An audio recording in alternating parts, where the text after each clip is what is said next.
Bismillah ar-Rahman ar-Rahim. In the name of God, the most compassionate and merciful. Mr. President,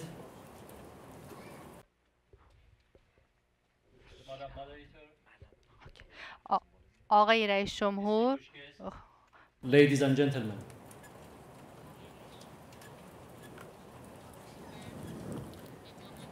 it is a great honor and pleasure for me as the Ambassador and Permanent Representative of the Islamic Republic of Iran at the United Nations to be able to make the necessary arrangement for making this meeting happen. Allow me first, Excellency, to thank you for accepting to participate at this meeting despite your tight schedule during your short stay in New York. I also extend my appreciation to both Mr. Richard Haas, President of Council of Foreign Affairs Relations, and Ms. Josette Sheeran, President of Asia Society, for earnestly cooperating with me and my colleagues to organize this meeting. I should also thank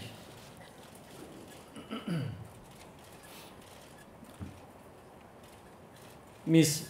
Sheeran for moderating this important discussion, and Ms. Susan DiMaggio, Vice President of Global Policy Program at Asia Society, who first came up with the idea of this joint work here. And organizing this meeting with Your Excellency during your stay in New York. I should not fail to thank and appreciate the distinguished participants for their presence here today. They include distinguished leaders and members of the United States think tank community from many parts of the United States, as well as a number of respected journalists from well-established US media. With your presence, Mr. President, and this distinguished audience, I have no doubt that this meeting could be successful in contributing to a better understanding of the issues that have preoccupied both sides for many years. This meeting is held at an important juncture in the long, turbulent relationship between our two countries, Iran and United States. A juncture marked by very positive developments brought about by the recent groundbreaking presidential election in the Islamic Republic of Iran and the choice that the Iranian people made, and you, Dr. Rouhani, was elected as president. The clear-cut mandate that Your Excellency received in the election from the electorate and their continued support for the direction of your foreign policy have created a conducive environment for effectively addressing all foreign policy issues. We hope that we can find our counterparts at halfway point on each issue at hand and finally satisfy the peoples that we are all to serve. I think I should stop here and invite my dear friend, Mr. Richard Haas, to make his statement. Thank you very much.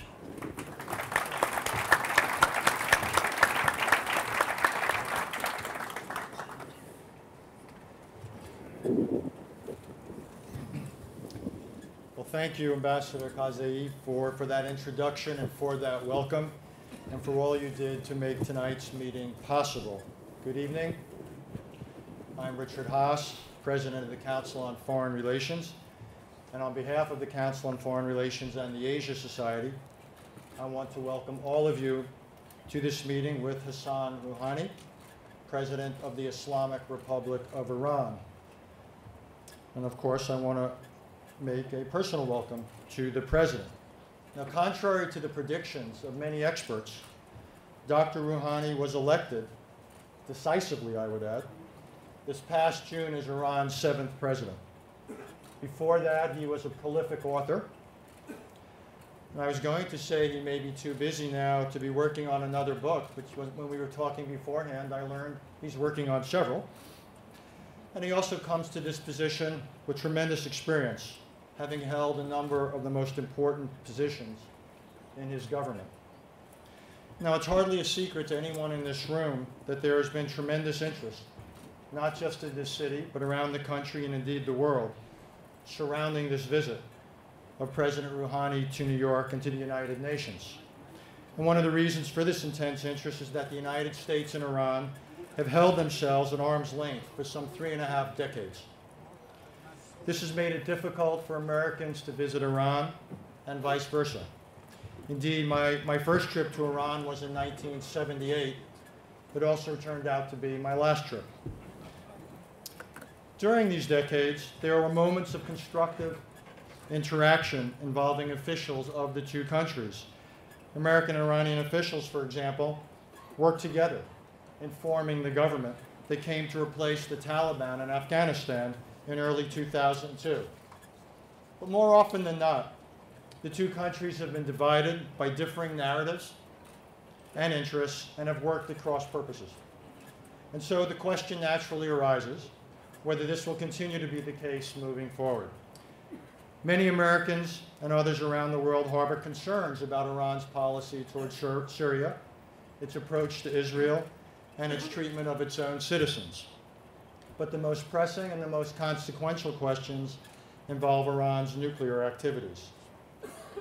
In his speech just 2 days ago here at the United Nations, President Rouhani said that Iran seeks to resolve problems and not to create them, singling out what he described as the nuclear dossier as a case in point. And he also emphasized that Iran's nuclear program would exclusively be for peaceful purposes. At the same time, President Rouhani stated that Iran must have the right to enrich uranium inside the country and enjoy other related nuclear rights, pointing out that, quote, nuclear knowledge has been domesticated now and the nuclear technology has already reached industrial scale, close quote. This may well be true, but while this is where negotiations will necessarily begin, it is unlikely to be where they end if they are to have a meaningful chance of succeeding. President Rouhani noted that we, the United States and Iran, can arrive at a framework to manage our differences. What I would say here is that there is great interest in what Iran might be prepared to accept in the way of significant constraints and obligations when it comes to its nuclear program, what it requires in turn in the realm of the easing of economic sanctions, and how the government might choose to define what Iran's supreme leader recently called heroic flexibility. In short, the stakes are considerable, matched only by the urgency. This should make for an important meeting here tonight. President Rouhani will give some remarks, after which a question and answer session, which we are sure will be both probing and informative, will be moderated by Josette, the President of the Asia Society. So, Mr. President, thank you again for agreeing to meet with the Council on Foreign Relations and the Asia Society here in New York this evening. Thank you.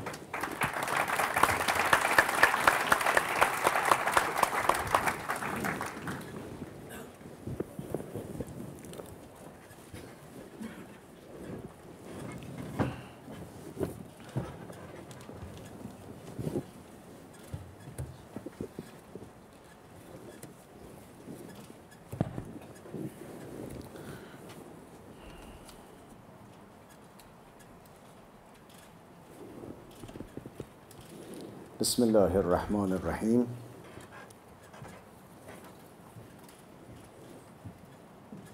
خانم ها آقایان، In the name of God, the compassionate, the merciful, ladies and gentlemen, I am very pleased to have this opportunity to meet with you face to face and discuss a number of issues that have preoccupied all of us for many years. I believe I can talk to you today as a colleague, just as colleagues talk to each other, as I had the same job as yours until recently, leading a think tank, the Center for Strategic Research in Tehran, for many years. I believe that more interaction at the level of think tanks may help foster more accurate knowledge and understanding among the people and leaders of our two countries, thwarting biases and false prejudgments from serving as basis for policy making. During my recent tenure in office as president, moderation and wisdom will guide my government in making and implementing policies in every field. I ran on the platform of moderation and won the election by a large margin. By virtue of the strong mandate that I received from the electorate, I am committed to operating in the framework of moderation, which calls, inter alia, for a balance between realism and the pursuit of the ideals of the Islamic Republic of Iran. In foreign policy, that brings me to discard any extreme approach in the conduct of our relations with other states. In this framework, we will seek effective and constructive understanding and interaction with the outside world. Focus on mutual confidence building with our neighbors and other regional and international actors, and try to orient our foreign policy towards economic development of our country.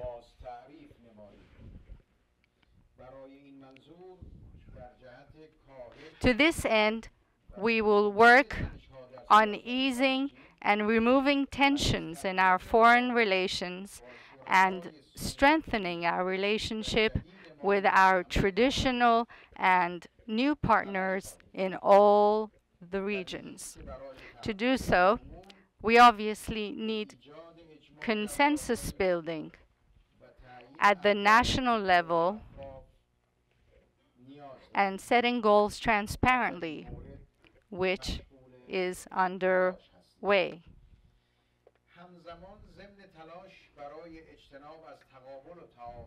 While we will avoid confrontation and antagonism at the same time, we will actively pursue our larger interests, as we are living in an increasingly interconnected and interdependent world.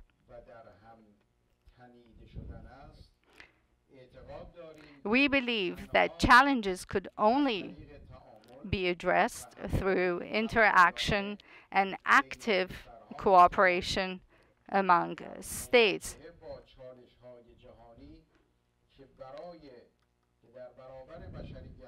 Global challenges require collective responses.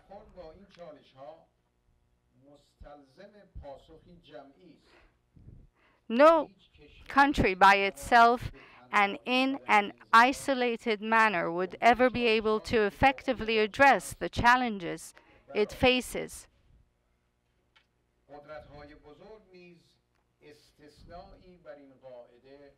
Big powers are no exception to this rule, as they increasingly find it difficult to address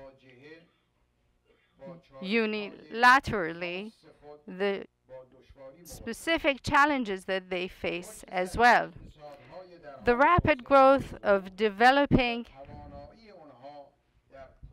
and emerging economies, and emerging economies and their ability to achieve what is called catch-up growth suggests that their aggregate economic weight is about to surpass that of the advanced world. Longer-term forecasts suggest that today's developing and emerging countries are likely to account for nearly 60% of world GDP by 2030, up from around 40% in 2000, which would enable them to play a much greater role in global politics. Under such circumstances, and while interdependence and competitive cooperative approach and not enmity is the order of the day, zero-sum game and win-lose approaches in international relations has already lost ground when it comes to international ties, as no country could pursue its interests at the expense of others.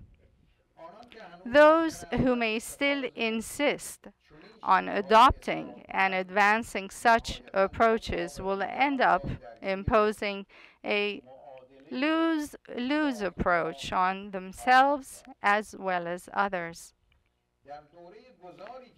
In such period of transition, Iran has actual and potential capabilities for enhancing its role in the world arena.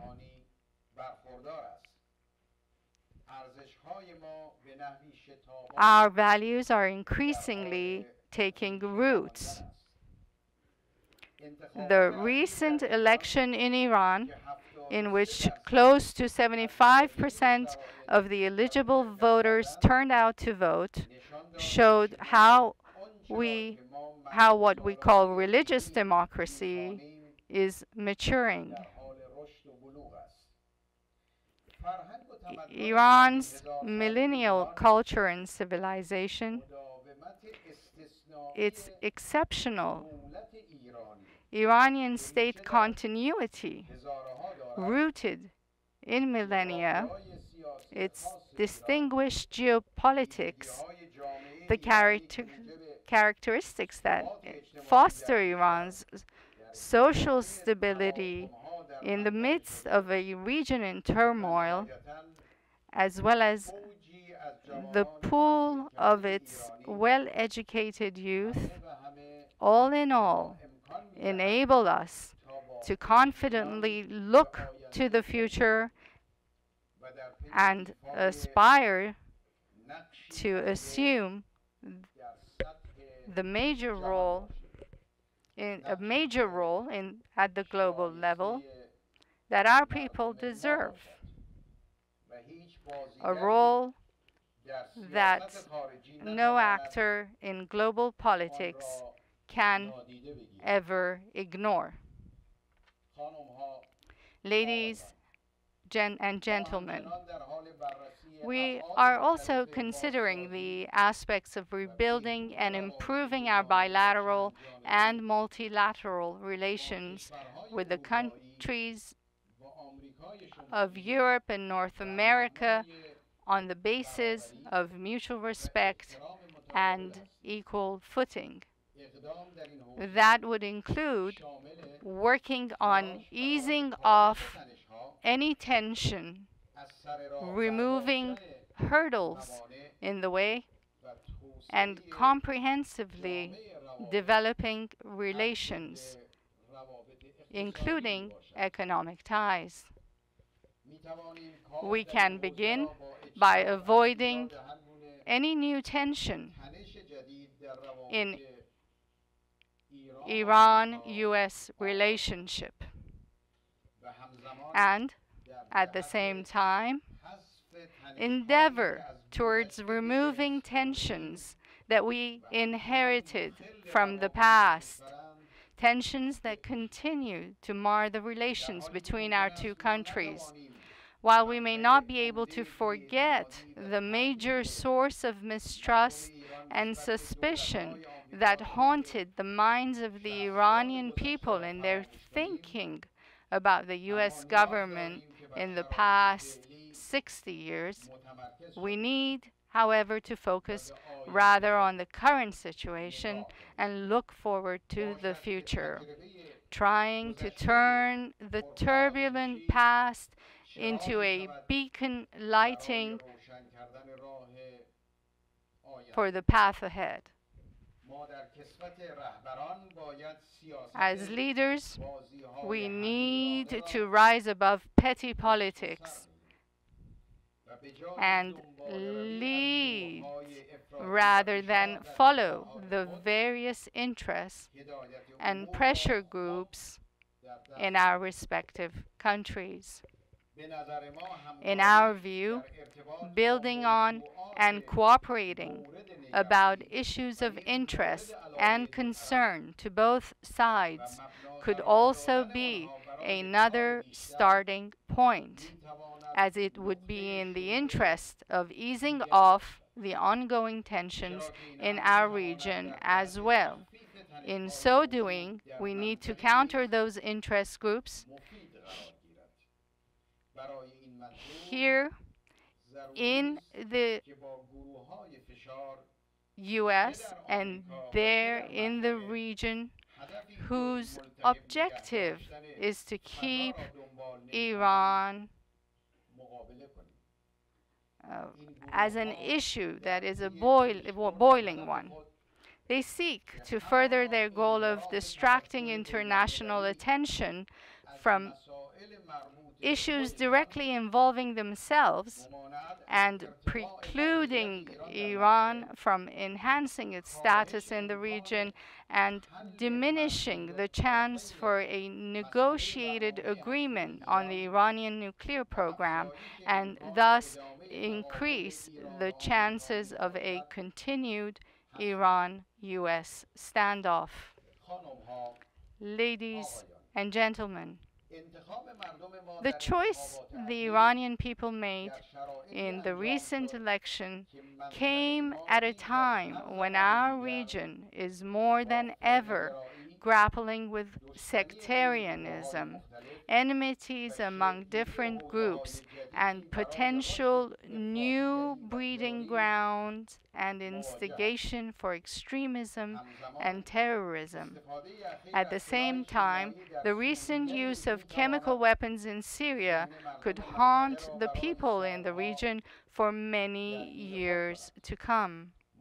We believe that under such circumstances, a voice of moderation emanating from the region would have a soothing effect and could impact the course of events in a constructive and positive way. It is unfortunate that, as we speak, many countries in our region wrestle with domestic and/or international issues and challenges with grave repercussions for other regional and international actors. There is no doubt that they mostly consist of issues of interest and concern to many regional and global actors who need to join force and make common efforts to address them.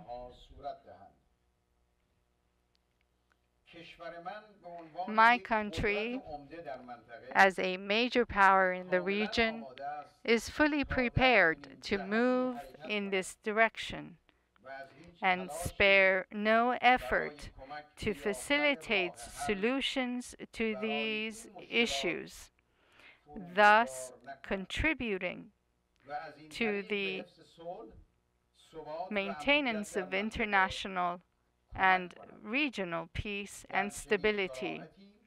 Under these circumstances, we consider the efforts by certain capitals aimed at portraying Iran as a threat and undermining Iran's credibility in the region and in the world is counterproductive, and they should cease in the interest of peace and tranquility in the region and beyond.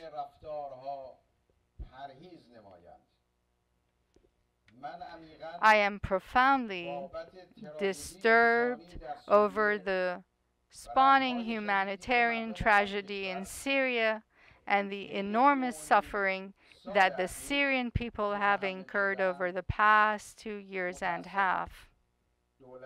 Representing a people who experienced the horror of chemical weapons, my government strongly condemned the use of chemical weapons in the ongoing conflict in Syria. I am also concerned about the breeding grounds created in parts of Syrian territory for extremist ideologies and rallying point for terrorists, which is reminiscent of the situation in another region adjacent to our eastern borders in the 1990s. This is an issue of concern, not only to us, but also to many other countries, which requires cooperation and joint efforts aimed at finding a durable intra-Syrian political solution.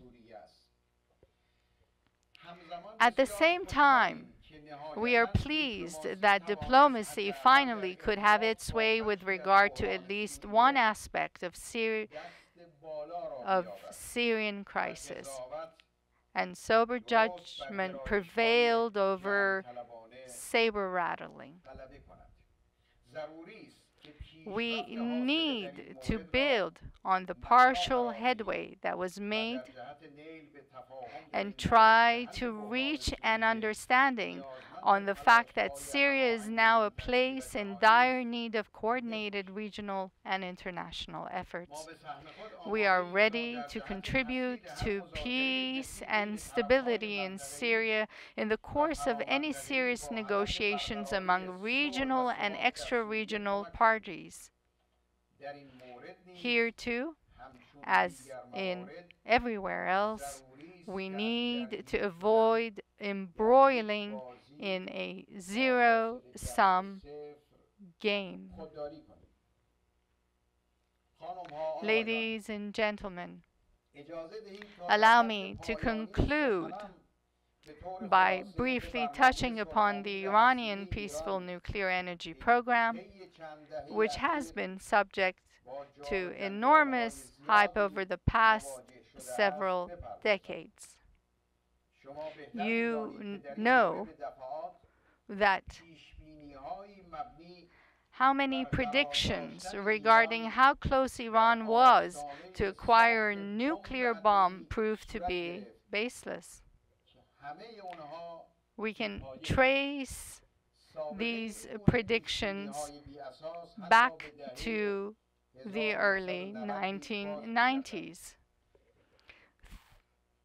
Throughout this period, alarmists kept trying to paint the face of Iran as a threatening one to its region and the whole world.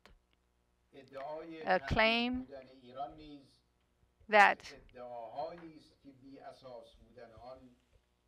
has always turned out to be utterly false. And we all know also who the chief agitator is and what purposes are to be served by hyping this issue. We know also that this claim fluctuates in proportion to the size of the international pressure to stop the settlement activity and end the occupation of Palestinian lands.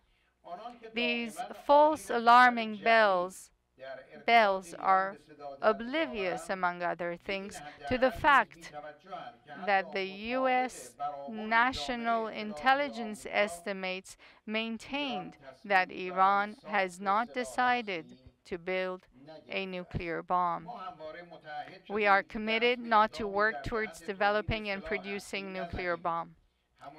As enunciated in the fatwa issued by the leader of the Islamic Revolution, we strongly believe that the development, production, stockpiling, and use of nuclear weapons are contrary to the Islamic norms. I also should reiterate that we never contemplated the option of acquiring nuclear weapons. We believe that such weapons could undermine our national security interests, and as such, they have no place in Iran's security doctrine, and even the perception that Iran may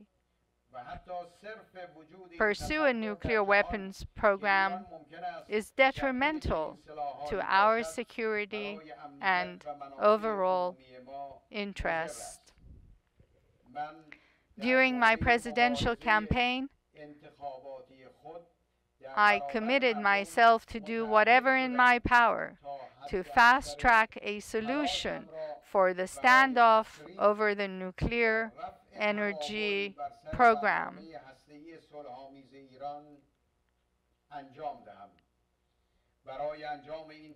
To fulfill this commitment and benefit from the window of opportunity that the recent election opened up, my government is prepared to leave no stone unturned in seeking for a mutually acceptable solution. To this end, we are ready to work with 5+1, its members, and others with a view to ensuring full transparency under international law surrounding our nuclear program. The peaceful nuclear capability that we have achieved is bound to be exercised within a transparent, internationally recognized framework, accessible to the IAEA under its safeguards mechanisms and international monitoring, as has been the case in the past several years. We believe that it is in this appropriate and lawful way that the international community can ensure the exclusively peaceful nature of the Iranian nuclear program. In such framework, we are also ready to work towards removing any ambiguity and answer any reasonable question about Iran's peaceful nuclear program. Having done so, let me reiterate that we will never forego our inherent right to benefit from peaceful nuclear technology, including nuclear enrichment, under any circumstances. The continuation of pressure, arms twisting, intimidation, and extraterritorially imposed measures directed against the Iranian people and innocent civilians trying to prevent them from having access to a whole range of necessities, from technology to medicine, from science to foodstuff, could only poison the atmosphere and undermine the conditions necessary for making progress and weaken our resolve. With the above elements in mind, we are fully prepared to seriously engage in the process towards a negotiated and mutually agreeable settlement, and do so in good faith and with a business-like mind. We hope that our counterparts, too, benefit from this window of opportunity and are as much serious and ready to come along with an open mind and predicated on concrete and objective norms and criteria. While thanking you, ladies and gentlemen, for listening to my remarks, I now look forward to listening to your comments and taking your questions. Thank you.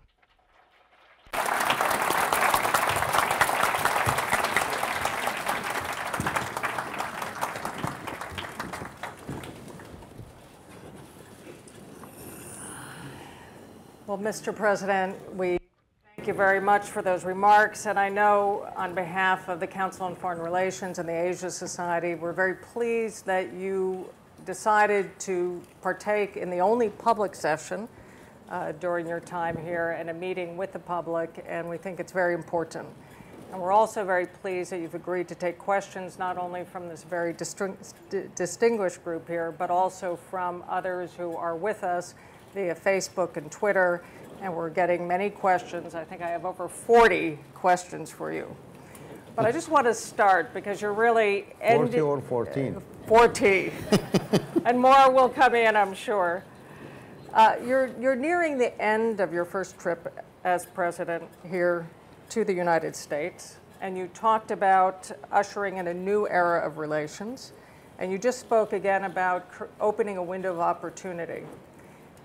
President Obama, in his speech at the United Nations, mentioned Iran 26 times.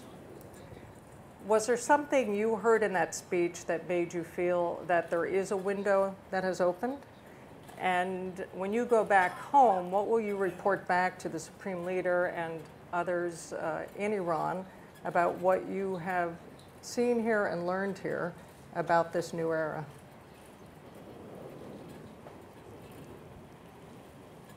صدای من میرسه؟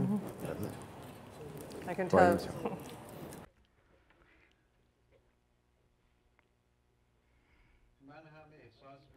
I too feel that a new era has been created around the world, as it has inside Iran. A new atmosphere, I would say. In fact, the exciting elections that took place and the vote of the people in Iran for moderation and wisdom and hope in prudence has led to the creation of a new atmosphere for engagement and interaction with the entire world. In the series of speeches that I have delivered at the UN General Assembly and on the sideline meetings that I held with a number of world leaders as well as a number of European leaders, I have arrived at the conclusion that the atmosphere is different completely from the past. I felt that the will demonstrated by Iran as a result of its recent elections to look more towards the future rather than in the past is a vision that is also shared among Western leaders. What I can say to the people of Iran and their representatives and the authorities in the country, as well as the supreme leader, is that today the world atmosphere, as I see it, is much better than the past. Even in America, it's much better than the past. In the sense of being prepared to watch us take serious steps forward, not only to settle what has happened in the past, but more importantly, to move forward to realize the common interests that await us for materialization. I think if I keep on talking with at such length, we'll have to have breakfast by the time I end up answering all 40 questions. Mr. President, you made it clear in your interview with David Ignatius of the Washington Post that you want to move quickly and have pointed out that Iran's nuclear program has been widely seen and perceived as a threat, in particular by Israel, and in particular as a ripe trigger for potential nuclear proliferation in the Middle East. Now, President Obama in his speech cited two things that he felt were particularly of note in moving ahead. One was the Supreme Leader's issuing of a fatwa against the development of nuclear weapons, and your statement that Iran will never develop a nuclear weapon. But also it's been clear that the next step is concrete action. Now, we've seen that the end game for the US, the outlines will certainly involve some agreement to commit to the peaceful development only with transparent and verifiable and open inspections, greater inspection access. Also, a limiting of the nuclear facilities, a limiting of the stockpiles of enriched material, and a cap on enrichment somewhere below the 5% threshold. So we know the outlines of some of the end game there. But what does your end game look like? What are you looking for in these 3 months to 6 months that you cited? And do you think we can get there?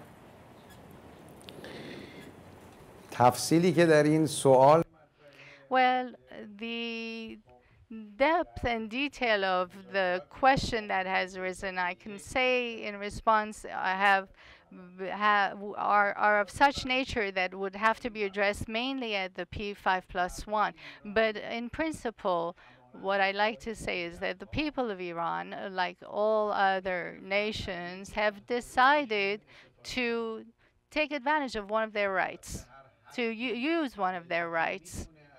In other words, of course, any country can use one of its rights and choose not to at the same time. But the Iranian people have chosen to use that right of attaining nuclear technology, to use it for their benefit, and in fact, under very difficult circumstances, their own nuclear scientists, who are very young ones, have been able to attain that for the country. So under these circumstances, it is natural that the people of Iran want to ensure that their rights are realized, just as any other nation would.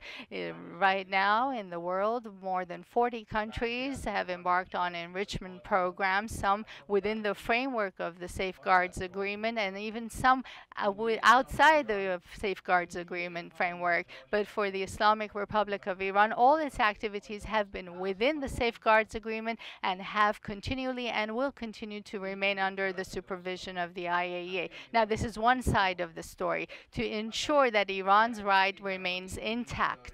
The second issue is that should there be concerns, if they are rational rather than propagandas and irrational ones, that those rational concerns must be addressed and settled in in fact, achieving our rights and goals, we do not wish to ignore the interests of any other country. We do not seek to go into war with any country. We do not seek to produce any weapons of mass destruction, including nuclear weapons. And therefore, should there be any concerns, it is crucial to us to remove those concerns. We would like to do that just this afternoon. Since 4 p.m. until maybe right now, or maybe a little, it may have ended. The P5+1 was happening at the level of foreign ministers, and Ms. Ashton was there. And we hope that this positive step that has been taken as a first solid and strong step will help us continue talks, and that within a short time frame now, the gentleman who questioned me said 3 months or 6 months, or I said that the sooner the better, I'd say. The sooner the better if we can settle this issue, because we think that the speedy settlement of this issue will benefit both sides, both Iran and the other negotiating partners. متشکرم آقای رئیس جمهور. یکی از متخصصین ما گرام الیسون از دانشگاه has said that in recent interviews you have said that Iran will insist on operating enough centrifuges to produce fuel for Bashir, and he's asking how many centrifuges does that require? خیلی تعداد I don't think the numbers will really matter for those who are asking the questions. In all the reports by the IAEA, which are periodically issued every 3 months, the number of centrifuges is announced, declared, the active centrifuges as well as the inactive centrifuges. In the most recent report of the IAEA, as well as in the past ones, these numbers have been enumerated, and the UF6 gas, the extent to which it's actually being fed into, and how many have actually been installed is all out there. So the number of these centrifuges is not a hidden number. Even if you go on the IAEA website right now and check out the number of Iran centrifuges, you can check it out for yourself. You'll just see the numbers right there. We have a question from Facebook from Kamar Abbas Turi, and he says, if you along with the Supreme Leader are very confident to say that Iran will never go for nuclear weapons, then what made Iran opt for isolation for so long? Why all the suffering for something you don't intend to have? به هر حال همون که Well, just what I said in my speech as well. There is a group that through false propaganda has sought to portray Iran as a threat. And by portraying Iran as a threat to bring pressure on people, those who have placed this pressure on Iran should be asked why they chose to exert such pressure on the people of Iran, why to such extent, when Iran's intended activities are fully peaceful, and when the IAEA has said in all its reports that it has found no evidence of deviation in Iran's activities. We have a question from Nazi Boinian of Columbia University. And she says, as an Iranian-American Jew, I want nothing more than rapprochement between Iran and Israel. You have become an enormously popular figure, she says, with your diplomatic overtures. How do you plan to gain and maintain the support of the hardliners to break the impasse? ما اساساً اونهایی که In principle, those who have radical views, whether in Iran or outside Iran, extreme views, I would say that the goal of my government is to marginalize and isolate extremism and to eventually just completely see it evaporate. Because extremism in general is dangerous, whether for inside Iran or for the entire region, especially given the current circumstances in our region where extremism is now showing itself in the form of a terrorism. So, in principle, the foundation of our efforts are geared to making this happen and realize. But of course, all countries have to also move along with us on this path. We do not seek to go into war with any country. We seek to have a stable and peaceful region that can achieve development, and we therefore believe, meaning my government believes, that it will always seek and create moderation. President, in your speech at the United Nations, you cited the need to end what you called destructive discrimination in the world. And yet many have felt concerned about the treatment in Iran of its own women, minorities, press, government critics, even the artists and poets and musicians sometimes.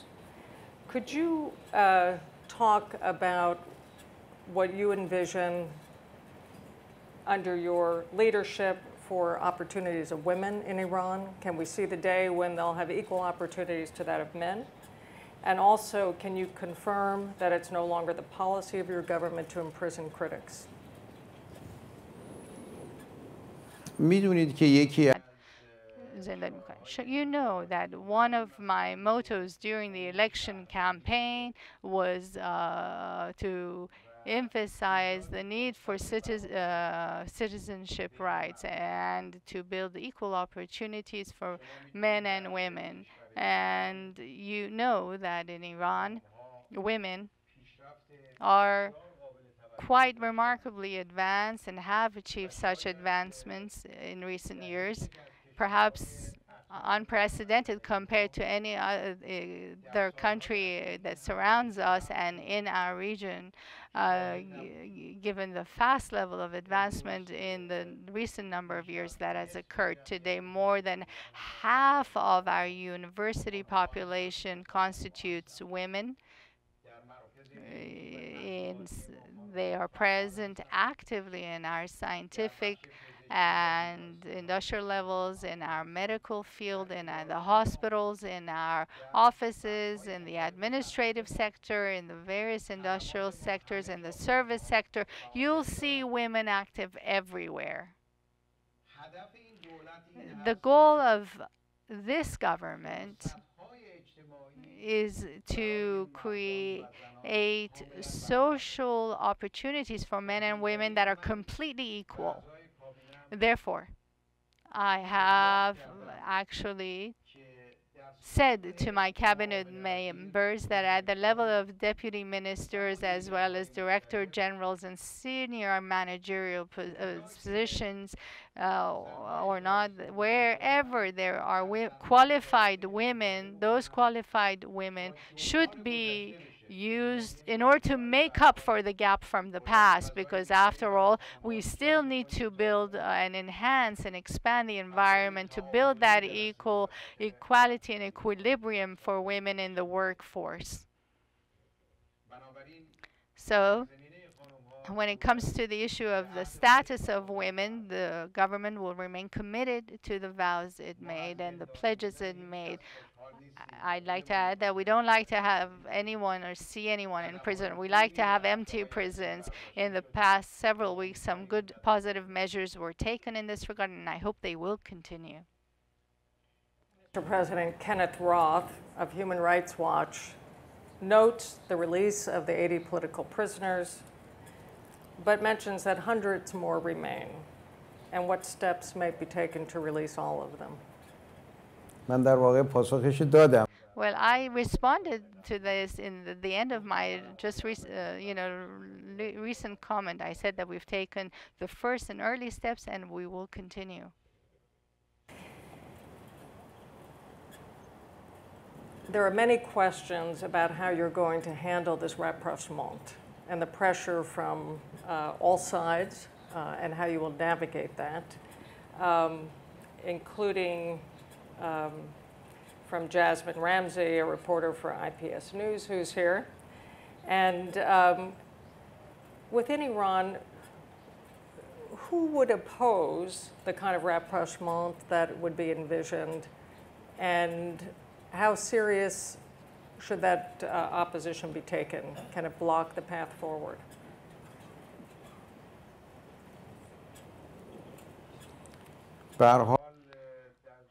After all, in Iranian society, you'll find a vast spectrum of very different views, different gatherings and associations and activities, and they all do whatever they do. So I don't quite still understand what your question is here. I think it's, on how you're going to navigate the domestic part of this new era that you're trying to open. Well, the government, after all, has actually witnessed a new era, a new environment that has been created by the people, I would say. So given that it's created by the people, has brought about new conditions inside the country.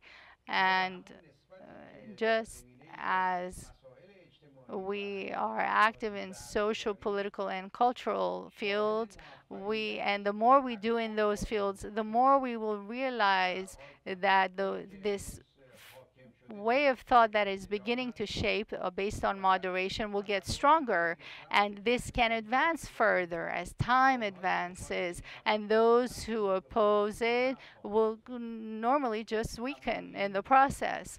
But this is a long path, having said that, and we are just taking the initial steps here.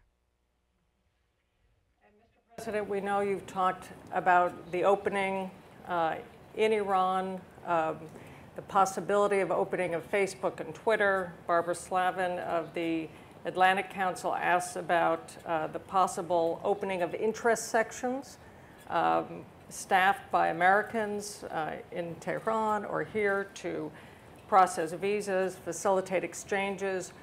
Do you see, how quickly do you see the possibility of an opening to the ideas and access to the debate globally for the people of Iran?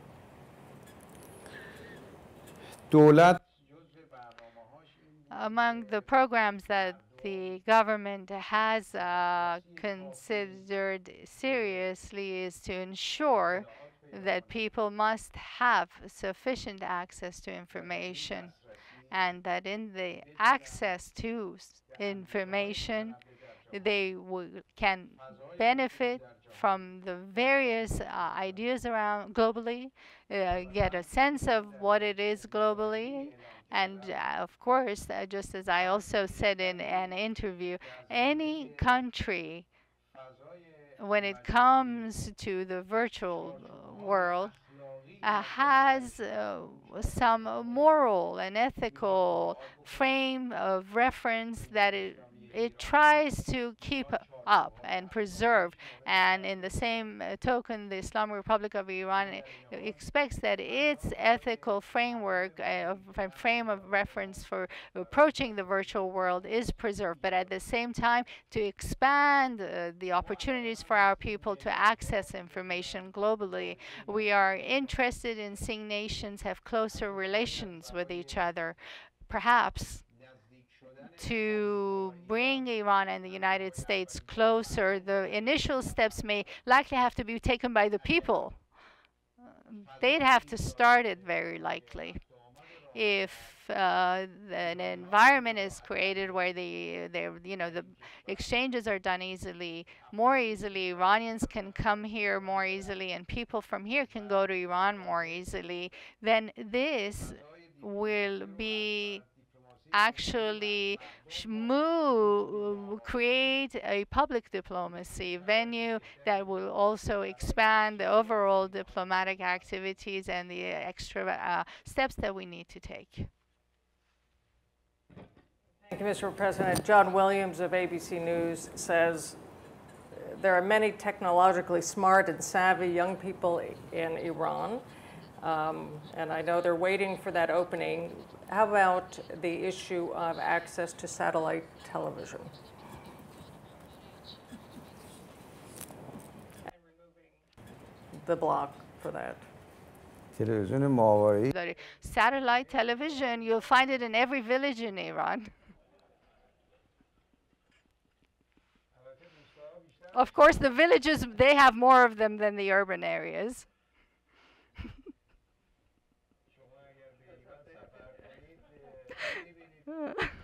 if you just look at the rooftops, you'll get a sense.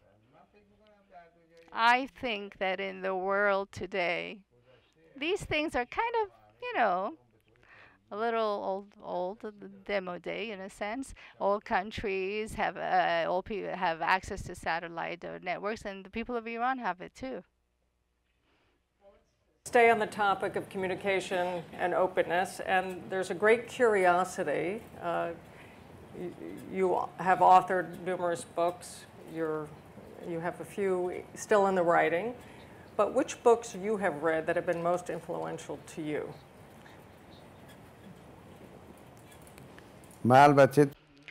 Well, in the last couple of months, I haven't really had much time, unfortunately, to even read a book. But the last book that I was able to just leaf through and examine was about the orders of governance by Ali ibn Abi Talib, Imam Ali, which was very interesting to me. But as you said yourself, I have written some books itself, and I'm about to complete one right now. And I hope that by the end of this year, it will be ready for publication. And this is about foreign policy. What aspects of foreign policy? What aspect of foreign policy? In general, about the interaction between foreign policy and national security on a comparative basis in the context of Iran, to examine to what extent foreign policy must support national security and what the relationship and balance between the two should be. There's a number of questions to help clarify the confusion about your statements regarding a very sensitive issue, the Holocaust.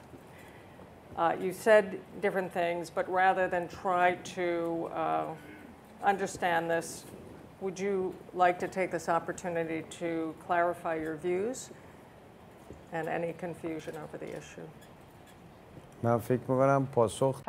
I think that I have responded in one or two interviews, and in which I was asked about it, and I explained that we condemn the crimes by Nazis in the World War II, and regrettably those crimes were committed against many groups, many people, and many people were killed, including a group of Jewish people. And we condemn their crimes in general. We condemn the murder and killing of innocent people always. It makes no difference to us when that person is innocent and is killed whether he or she was Jewish or Christian or Muslim. There's just no difference in our eyes. We condemn crimes as such, but the argument here is that if the Nazis committed a crime, this does not mean that the price paid for it should be done by other people elsewhere. This is no and should not serve as any justification to push out from their homes a group of people because of what Nazis did. Although that crime by the Nazis is definitely condemnable, oppressing people in another part is also condemnable because people should be allowed to return to their homes and to their lands. Well, to follow on that question, if there is momentum finally for a Middle East peace solution that recognizes two states, is this something that Iran could get behind? البته میدونید که این Well, you know, of course, that the question of peace in the Middle East has been on the table as a subject for many long years, and unfortunately, it's never really reached a conclusion. On the question of Palestine, whatever the people of Palestine accept, we shall accept as well. The decision makers about Palestine are the people of Palestine, the Palestinians, and if they accept something, we will also support the demands of the people. Mr. President, to stay in the region, on the issue of Syria, Iran has stated that it should be at the table, it needs to be at the table. What would Iran bring to the table? What perspective would you bring right now to the table of Syria? And what can Iran offer to ensure that Syria lives up to the demands to be rid of the chemical weapons? There are two issues here. One is the Syrian issue in general, and the other is the issue of weapons of mass destruction, including chemical weapons, that we confront us on the question of Syria. Well, we completely condemn the use of chemical weapons by whoever. Whoever has used it is condemnable. It is an inhumane act. It is unacceptable, and it is extremely dangerous for our region because, after all, you know that we have been victims of chemical weapons ourselves. We know more than we know how dangerous these weapons are. After years since our own war in the 80s, we have people who are suffering from their injuries as a result of the use of chemical weapons in the course of the war to this day in our hospitals. So we know how inhumane it is. So, and therefore we believe that the Middle East region should be free of weapons of mass destruction, whether chemical, biological, or nuclear. Completely eradicated. These weapons should be from our region. Therefore, that we must have a Middle East region free of nuclear weapons. As you know, has been a proposal of Iran from years back. And in fact, today in the conference on disarmament at the General Assembly, a special convening on the discussion of the disarmament aspects of this issue, I did emphasize that the Middle East region should become a region that is one zone free of nuclear weapons. Therefore, one part, hello, more strength to you, addressing the foreign minister who just entered the room. Would you like to participate, Dr. Zarif? Please be my guest. Would you like to? So this is one issue here. Now, we are happy that Syria has agreed to accede to the Chemical Weapons Convention, CWC, and we encourage that every country that should have such weapons should join CWC, so as to help eradicate chemical weapons from the region. The another issue is the subject of Syria, which is a very complex subject.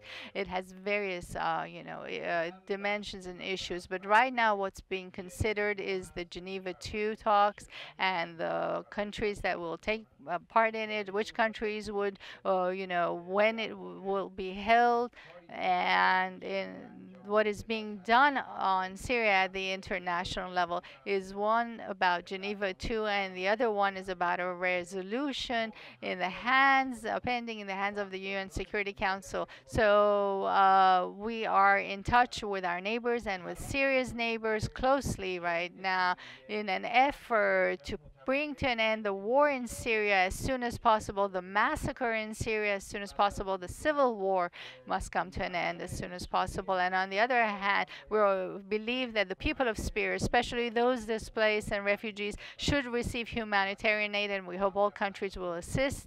And we too, for our own part, have made some contributions as best we could.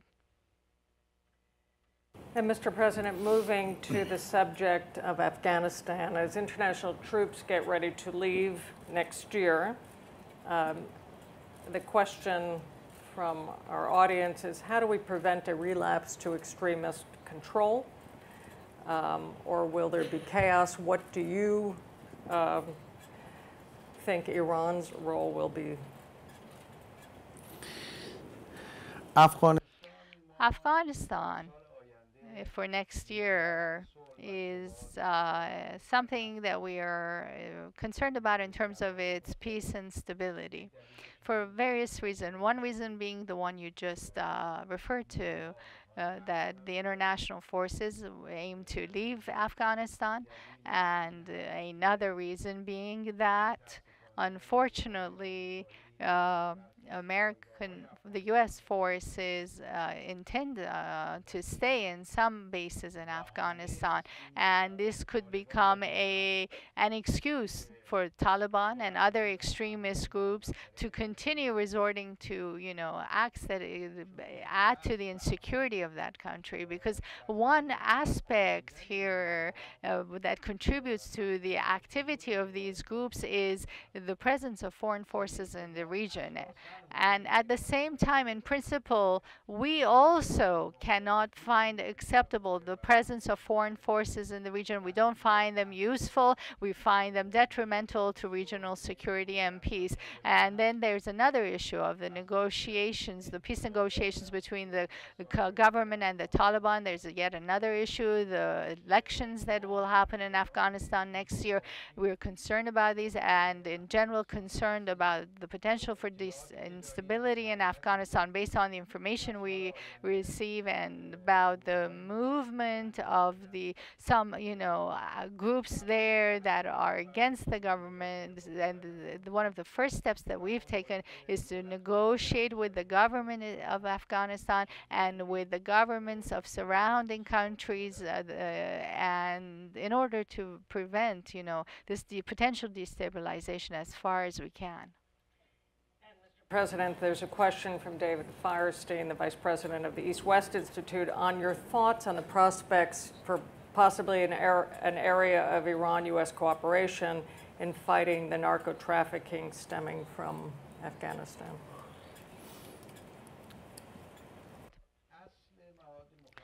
The principle of the illicit drugs that flow from Afghanistan is that it poses a serious threat to the entire region.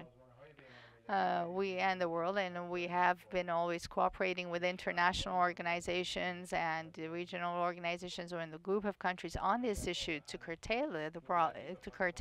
If a government wants to help, truly, there are different ways of helping in this process. The first help comes from inside Afghanistan itself. The governments that must, inside Afghanistan, halt the production of illicit drugs, and therefore there is no clear program in this area, but at the same time, we are, are in a continual cooperative relationship with the different countries on this issue. And it's an also internal issue for us. Annually, a group of our border guards has always lose their lives and become martyrs, are killed as a result of fighting the phenomenon of the transfer of illicit drugs.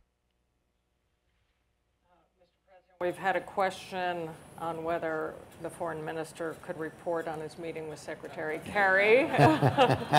So if you get tired up here, we could get some relief here with an update. But before we consider your answer to that question, there's two questions about Iran's economy. One from regarding your policy for reviving the private sector and curbing Shepa's hold on business in Iran.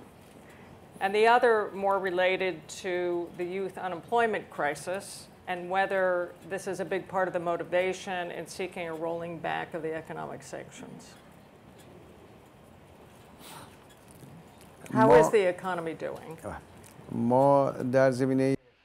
In the economic field, we have actually drafted plans, a series of plans. One is a short-term plan, which is called a 100-day plan. It's been sort of labeled as such, and the government has actually been able to pass 25 mini plans within this category, entrusting various bodies of the government to take every step to basically operationalize the plan.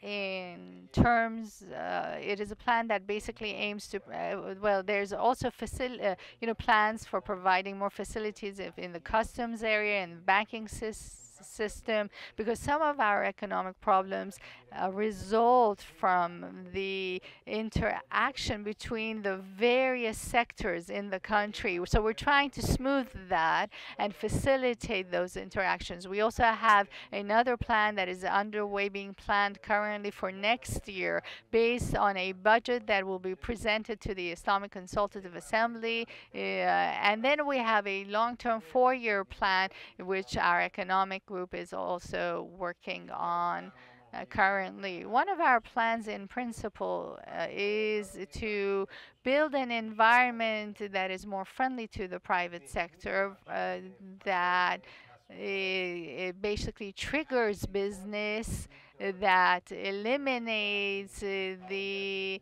extra, whether it is the extras that are in the way that prevent the smooth facilitation of business, whether in forms of protocols or laws or whatnot, or administrative hurdles. And the effort is really to delegate what can be delegated to the private sector from the public sector, so that and also to create a function for the government to assist the private sector. One of the problems we currently have is the debt that the government has to the private sector. So we're trying to plan how the government can pay that debt to the private sector, especially to contractors who have carried out their duties but have not received funds from the government, but face many serious hurdles as a result. So to sum up my response, I think that when it comes, we're taking every step we can for revitalizing the economy and for generating employment for the youth. And we have 2 specific plans for these that we have been declared, and we're in the process of operationalizing them. And then there will be a longer-term plan that we will announce in the next couple of months.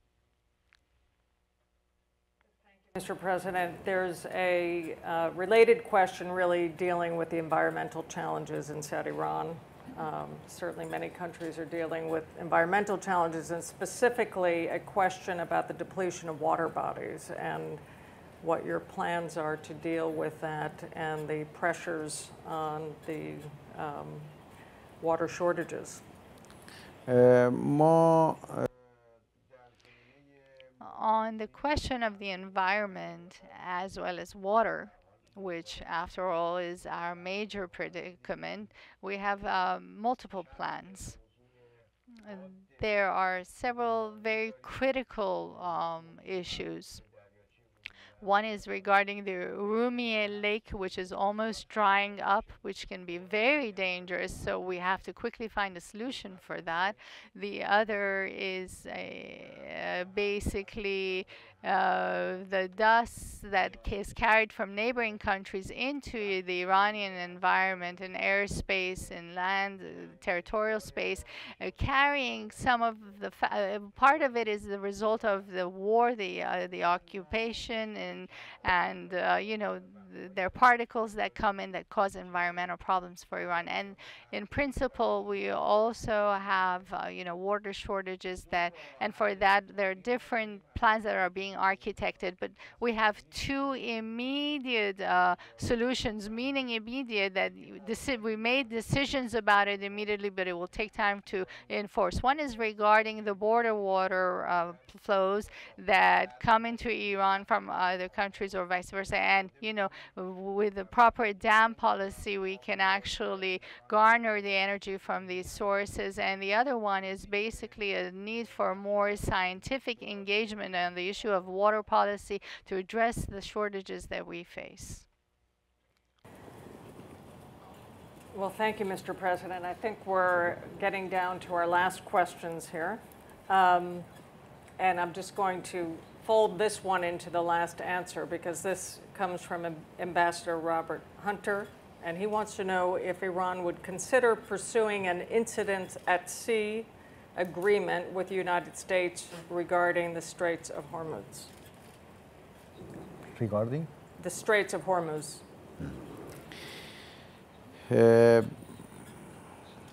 ما به هر حال اصل تنگه هرمز رو When it comes to the Strait of Hormuz, it's important for us to see its security preserved. We want to preserve it. Now, the forces in the region naturally have interactions with one another over the strait. This doesn't mean political interactions. They're just forces in the region, the military forces that need to have a level of coordination. We're sensitive to this issue. The Strait of Hormuz is a very critical subject, and there are no formal connections in this regard, but naturally the foreign forces that are in the region, because of the transport issues, the interconnections, there's a natural degree of coordination that must exist anyhow. And just the last question. The relationship, obviously, between Iran and the U.S. is not a tabula rasa. There's a lot of contentious history. Massive barriers to trust. This is serious business, building confidence, building trust. It is a responsibility of leaders to be skeptical and to look for proof of the actions and statements. What would you point to as steps that can happen from Iran's side in building trust? And as you have said, there's been misunderstandings about Iran. Could you clear up right now any misunderstandings you have seen regarding Iran? What would you like to clear up about the world's view of Iran that you do not feel is accurate and misperceived? So what steps, and what would you like to clear up right now with this audience? In one of these questions, I think I said it's the people who have to start the hard work. Didn't I say that? Well, there could be some steps that can be taken in this regard, but the very fact that people could, meet each other, the exchanges could happen, can be a very good steps. Academia, universities, think tanks can all be effective, but the most important issue that can be a proper beginning for the future is the nuclear issue. If we can settle the nuclear debate, it will most certainly be an important step and a good beginning for a better future, which I hope this future will benefit everyone. All right. you very much. You've been very generous with your time. I think we've been able to cover most of the questions that have come in, not only from this room, but throughout the world. I don't know if we can hear a brief update on the meeting. Is it okay? Please, would you like a chair? Should I bring a chair here for you?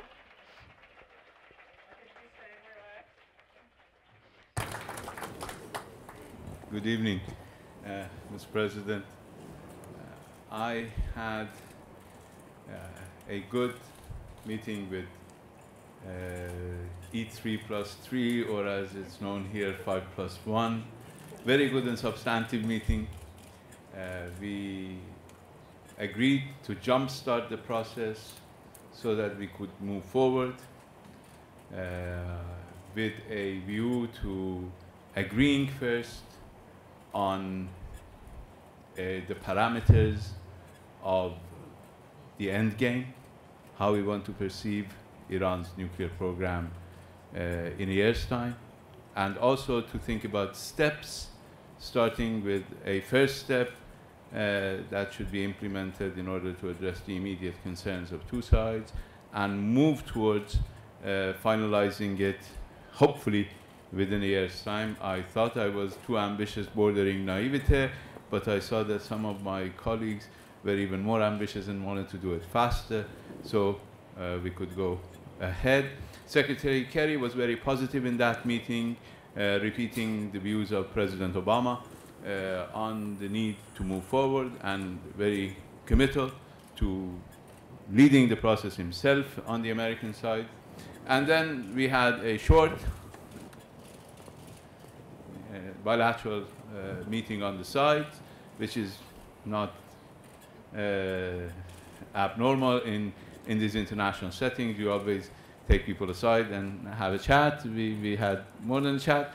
That continued the same logic that Secretary Kerry pointed to me, his readiness to lead the discussions to a mutually agreeable solution, and I stated President Rouhani's commitment to move the process forward. We also touched upon a couple of other issues, but very briefly. But that was the gist of our discussion. I'm optimistic. Now we have to match our words with action, and that's, I hope, not the challenge. I hope that will be an opportunity for us to build confidence and move forward, turning challenges into possibilities for better understanding and movement forward. Thank you. Oh, checking. Thank you, Mr. Mochai. You have to have the last word. So now you've heard the report. Is this the kind of window of opportunity you were looking for, the first such meeting of this kind in 35 years? What do you take from the progress? Well, you asked for the first step, they took it.